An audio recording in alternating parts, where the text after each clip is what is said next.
بسم اللہ الرحمن الرحیم۔ السلام علیکم دوستو، امید ہے سب بہن بھائی خیریت سے ہوں گے۔ دوستو، آج ہم آپ کے سامنے جو وظیفہ پیش کر رہے ہیں یہ نہایت ہی مجرب اور آزمایا ہوا ہے۔ دوستو، اس وظیفے کا نام ہے حب کا کامیاب وظیفہ۔ تو حب دوستو محبت پیار کو کہتے ہیں۔ تو محبت پیار ایک فطری عمل ہے، یہ کسی وقت بھی کسی کو ہو سکتی ہے۔ یہ مرد کو عورت سے محبت ہو سکتی ہے، عورت کو مرد سے محبت ہو سکتی ہے۔ تو بات اصل میں یہ ہے کہ اگر کوئی کسی کو چاہتا ہے اور وہ اس کی طرف توجہ نہیں کرتا تو اس کے لیے یہ مرحلہ نہایت ہی مشکل اور تکلیف دہ ہوتا ہے جب اس کا محبوب اس کی بات نہیں سنتا۔ تو دوستو، ایک تو یہ بات اور دوسری یہ بات ہوتی ہے کہ جب محبوب اس کا روٹھ جاتا ہے یا اس کی آپس میں بگڑ جاتی ہے، اس کی بات نہیں سنتا، تو یہ اس سے بھی زیادہ تکلیف دہ عمل ہوتا ہے۔ تو یہ ایک ایسی کیفیت ہے جس کو نہ وہ کسی کو بتا سکتا ہے نہ اس کا اظہار کر سکتا ہے۔ ضدی محبوب کو حاضر کرنے کے لیے یا آپ سے کوئی روٹھا ہوا ہے اس کو منانے کے لیے یا کسی سے تعلق واسطہ قائم کرنے کے لیے یہ ہمارا وظیفہ نہایت ہی تجربہ کار ہے، بار بار کا آزمایا ہوا ہے، ہر دفعہ 100% رزلٹ اس کا آیا ہے۔ تو دوستو، بات کر رہے تھے حب کی۔ تو حب جائز ہونی چاہیے، ناجائز نہیں ہونی چاہیے۔ قرآن مجید کی جتنے بھی وظائف ہیں وہ جائز مقاصد کے لیے ہیں، ناجائز کے نہیں۔ مقصد یہ ہے کہ آپ جس سے محبت کرتے ہیں اس سے شادی کرنا چاہتے ہیں، نہ کہ آپ اس کو بدنام کرنا چاہتے ہیں۔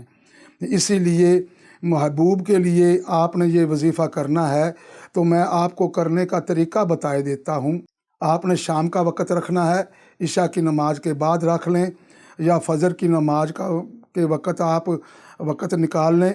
تو آپ نے ایسے کرنا ہے کہ باوضو ہونا چاہیے، ایک اور دوسرے کپڑے پاک صاف ہوں، اور تیسری بات یہ ہے کہ خوشبو وغیرہ جسم پر لگی ہوئی ہو۔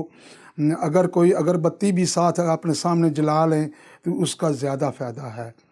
اور تیسری بات یہ ہے کہ آپ نے اپنے محبوب کا جو آپ کی بات نہیں سن رہا یا بات مان نہیں رہا اس کا آپ نے تصور پکا کرنا ہے۔ تو تصور جو ہے وہ ذہن میں اس کی آپ نے تصویر بنانی ہے۔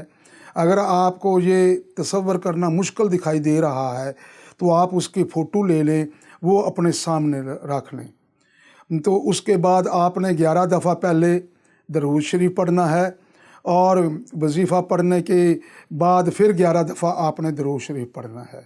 تو درمیان میں آپ نے وظیفہ پڑھنا ہے۔ تو وظیفہ میں آپ کو بتائے دیتا ہوں۔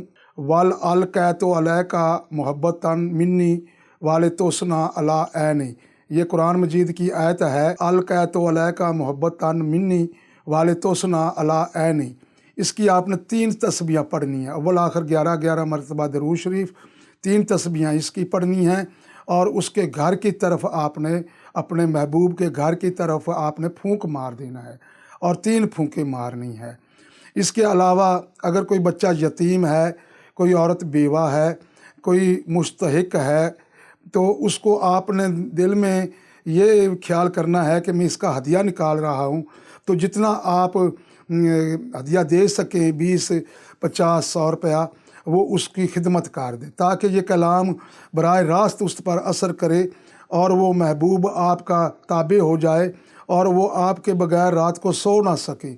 تو دوستو، میرا یہ بار بار آزمایا ہوا ہے، اور جس کو بھی میں نے بتایا ہے اس نے آ کر حد سے زیادہ تعریف کی ہے کہ اس کا کام ہو گیا ہے۔